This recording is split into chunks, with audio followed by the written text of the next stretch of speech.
तो बच्चों एक एग्जाम्पल कर रहे हैं इलेक्ट्रिक फ्लैश का। मान लीजिए कि इलेक्ट्रिक फील्ड दिया हुआ है के X I cap plus Y J cap upon X square plus Y square. और क्वेश्चन में हमसे ये पूछता है कि यह एक स्फीयर है जो एक्स एक्सिस और वाई एक्सिस के 0,0,0 पर उसका सेंटर लाई कर रहा है। तो हमसे पूछता है कि इसका फ्लक्स फाइंड आउट कीजिए।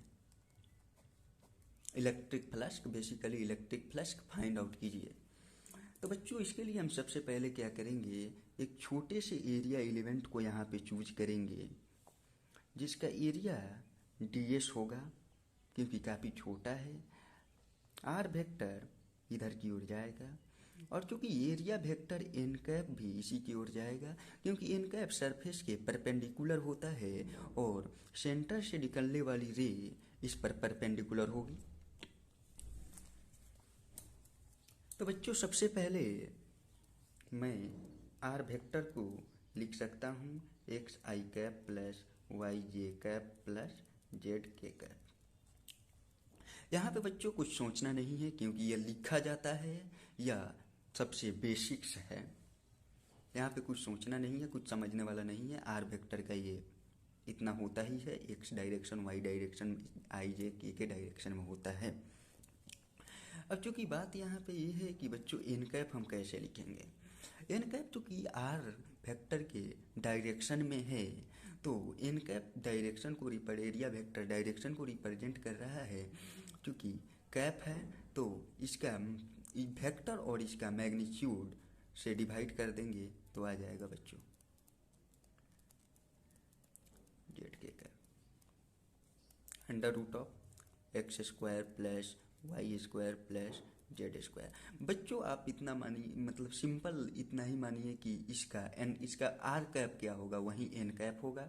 इसका आर कैप निकालिएगा, ये वेक्टर लिखिएगा और उसके मैग्नीट्यूड से डिवाइड कीजिएगा। और चूंकि बच्चों ये एक स्फीयर है तो इसका इक्वेशन होता है mathematically X square plus Y square plus Z square is R square. तो इसका अंडर रूट जब हम लगाएंगे तो ये वैल्यू आर देगा, तो इसकी जगह पर हम आर लिख सकते हैं। तो बच्चों इसको थोड़ा सा और प्रोसीड करते रहे हैं x I cap plus Y J cap plus Z के कैप अपॉन आर।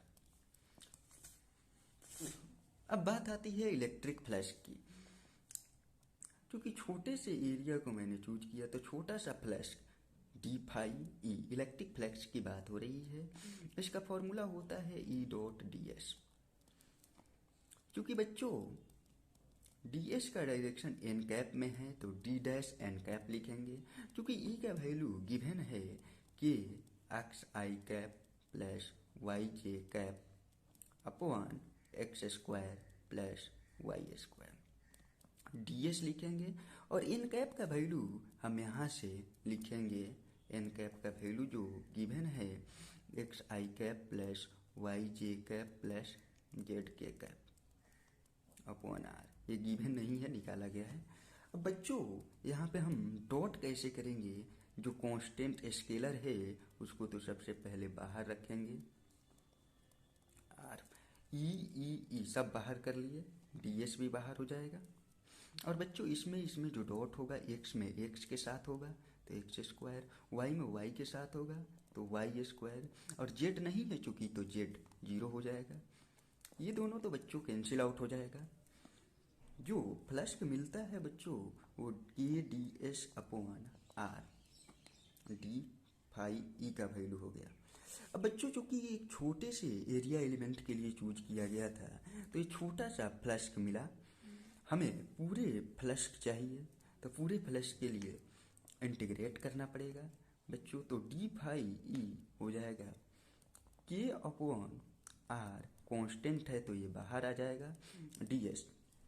क्योंकि बच्चों यह एक स्फीयर है, एक छोटे से एलिमेंट का एरिया ds है और सभी छोटे छोटे छोटे छोटे छोटे छोटे एरिया को अगर मैं ऐड कर दूं सभी छोटे छोटे एरिया को तो टोटल एरिया मिल जाएगा। तो समेशन का अर्थ ही होता है कि टोटल एरिया मांग रहा है बच्चों। ये छोटे से एरिया है लेकिन समेशन बोल रहा है। इंटीग्रेशन का अर्थ ही होता है समेशन। तो छोटे छोटे एरिया को अगर हम जोड़ दें तो 4πr² होता है सरफेस एरिया स्फीयर का।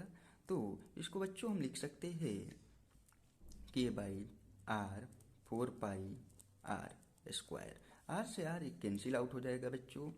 तो इलेक्ट्रिक फ्लैश का जो वैल्यू आया है यहाँ पे बच्चों 4πKr।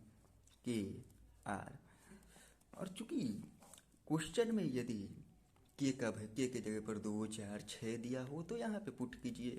अगर आर्क रेडियस इसका जो भी दिया हो यहाँ पे पुट कीजिए। वेरिएबल 2 ही है तो इससे आप डायरेक्ट यहाँ फॉर्मूला डायरेक्ट आप याद करके क्वेश्चंस IIT JEE मेन या JEE एडवांस का प्रोसीड कर सकते हैं आगे।